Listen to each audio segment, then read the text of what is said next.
Welcome to a DK Custom Products video. In this video, we put a 2023 CVO Generation 2 121 VVT on a dyno, and we have a bunch of charts to share with you. My name's Kevin, the K in DK Custom Products, and we're going to dive into this here in a minute.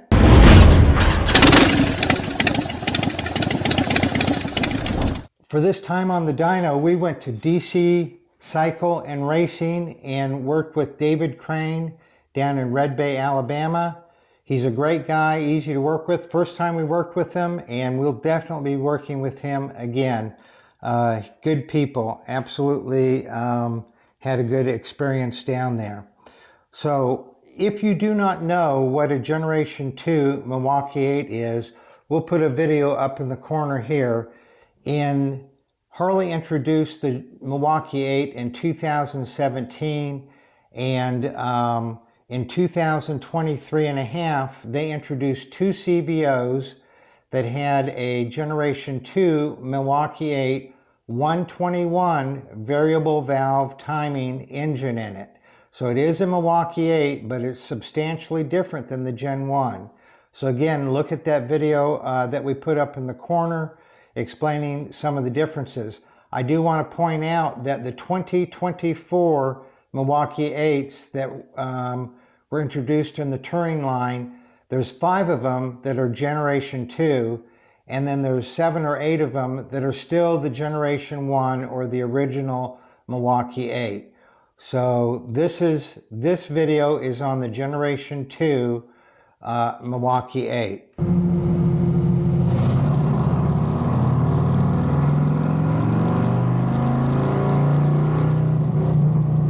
So with this Generation 2 121 variable valve timing, this is Devin's bike. Devin is the D in DK Custom Products. And we did a couple other videos. One is on all the things that he's done since he got the bike. We'll put that up at the corner here. We also have a video about the tune, the OEM tune on a Generation 2.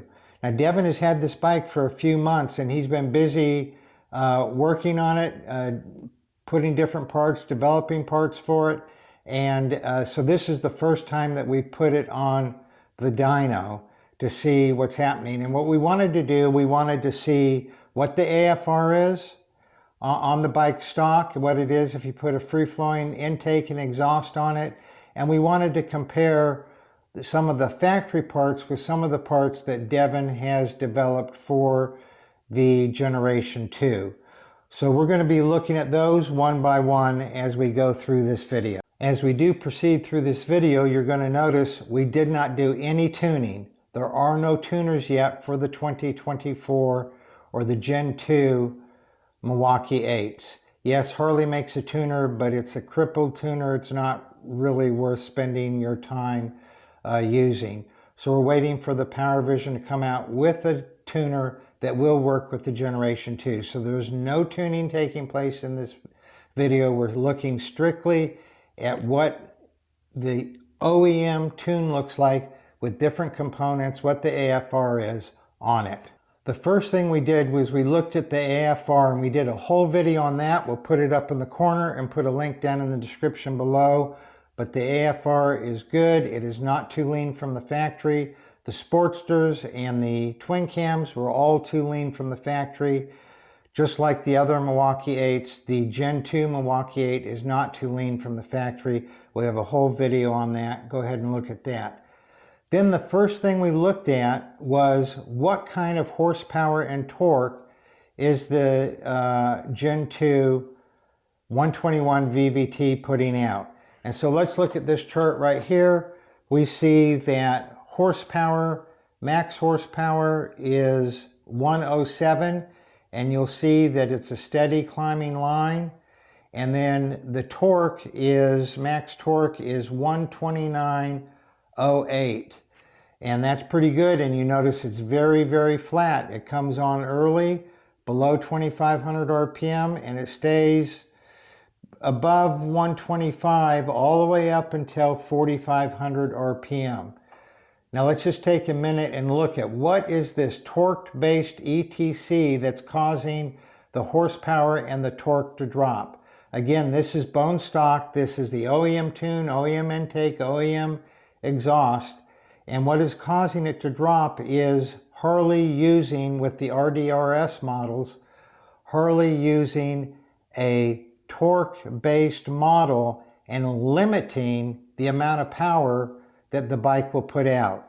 I'm going to read something that says it much better than I do, and that is right here. With a torque-based calibration, the ECM effectively delivers fuel, spark timing, and electronic throttle control based on a torque model. What this means is the ECM follows the torque model while monitoring engine load, RPM, twist grip, and other inputs, and it essentially determines how much power it's going to allow. This is crazy. This is a Nanny control where it doesn't matter if you want your power to keep climbing or just to stay steady. When it gets to a certain point, it's going to cut the power because it thinks that you're going too fast, maybe because it thinks that you're going to break traction, and it's going to do its thinking for you and cut back on the throttle so you don't break traction. But this can be tuned out, and it has been tuned out on Generation 2 Milwaukee 8s that also have this torque-based electronic throttle control, but you need a full-fledged tuner like the Power Vision to be able to do that. So that's what that drop is right there. So this is the first thing we did to establish the baseline of where it is. It's good power, good horsepower, good torque. I don't like that it drops around 4,600 RPM. Devin really doesn't like it because he likes high RPM and he likes to go fast. And it's just the way it is until we can get a tuner. Now, the next thing that we looked at is, let me get this up on the screen. Here is a chart of the stock air cleaner, stock exhaust, and the OEM tune. And that's what we were just looking at. And these are the two blue lines. And then the red lines are with the 828 air cleaner and 4.5-inch tab slip-ons with Thunder Torque inserts in it and the OEM tune. Now, very interesting here is that the blue line is higher from around 2,300 RPM to about 2,700 RPM. So in torque and horsepower, we look at torque, and then it crosses around 2,700 RPM, and then all the way through to the end, there is more torque, and pretty significantly more torque with the next gen 828 air cleaner and the tab slip-ons, free-flowing exhaust with Thunder Torque inserts in there. So why is it lower at the low end? Well, the 4.5 slip-ons are just way too large, and we didn't have a larger Thunder Torque insert with us to put in there. I'm pretty sure if we would have put a larger Thunder Torque insert in there, that red line would have been up either as high as the blue line or above the blue line down at the low RPM. It just was getting a little bit too much reversion at those low RPMs and slowing down the exhaust gas velocity. So, but you can see that with the OEM tune and with the free-flowing intake and exhaust, that there's a pretty substantial increase.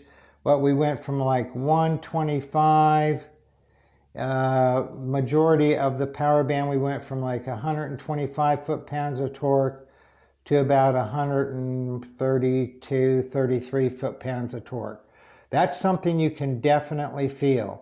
And so the max horsepower with those two modifications was 110 versus 107 and 133 versus 129.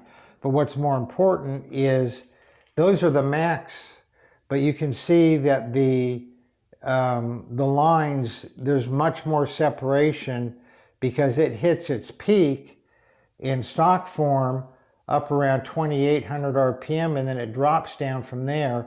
But with the DK air cleaner and with the slip-ons and Thunder Torque inserts, it goes up even higher. And so there's a very nice gain right there. Now let's look at something else that's really interesting, and that is a poll that we did. Let's bring it up on the screen here. Okay, so this is, we're comparing the OEM exhaust and the OEM tune, but it does have an 828 air cleaner on it, and that's the blue line.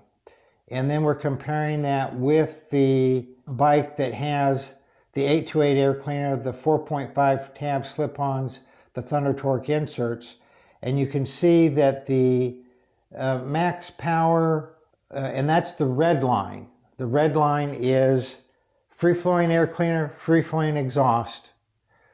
The blue line is free-flowing air cleaner, restricted exhaust, both with the OEM tune. Now you notice that when we didn't have the free-flowing exhaust, the power is up higher until about 2,700 RPM, because we're not having, as we talked about in the last chart, we're not having that reversion at low RPM because the mufflers are just too big around. We didn't have a big enough TTI in there, and it's allowing for reversion. We'll put a whole video up in the corner here about reversion and how it affects power, but it was allowing for reversion, and so it sort of sucked at the 2,300 to 2,700 RPM. But you'll notice after that, the choked up stock exhaust was really holding back the power in the 2,700 RPM all the way until about the 4,300 RPM, where the horsepower and the torque are substantially below the setup that has the free-flowing intake and exhaust. Again, a really interesting chart showing you how different configurations can affect the power. Because remember, this is the OEM tune, same bike, same temperature, same humidity, same dyno, all done within 20-30 minutes of each other, and just changing the exhaust at the low end gave more power, but then in the meat of where you ride with the free flowing, there was more power with the non-choke back exhaust. So let's take a look again at the bone stock chart, and you can see right here it's a pretty flat torque curve until it drops off because of the torque-based ETC, and the horsepower is slowly growing. The horsepower is 107 and the torque is 129. Now we look at a chart by itself of the 828 with the 4.5 tab slip-ons and Thunder Torque inserts.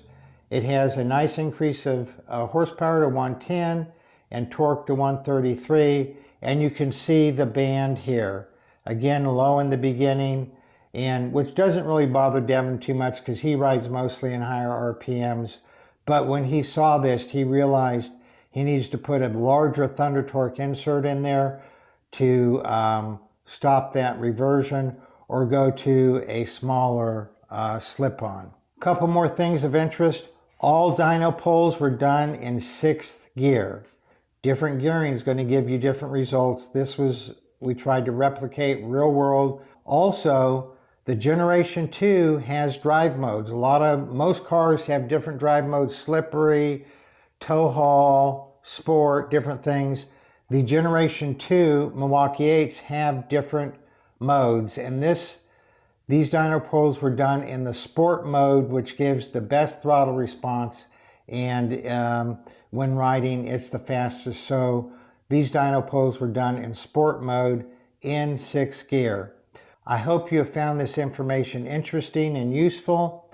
We're going to be getting it back on the dyno as we develop more parts for it, and obviously when a tuner becomes available for it, we'll be getting it on the dyno and getting rid of the torque-based electronic throttle control, and also testing some more different parts on there and getting that tune cleaned up a bit and just a tad bit richer.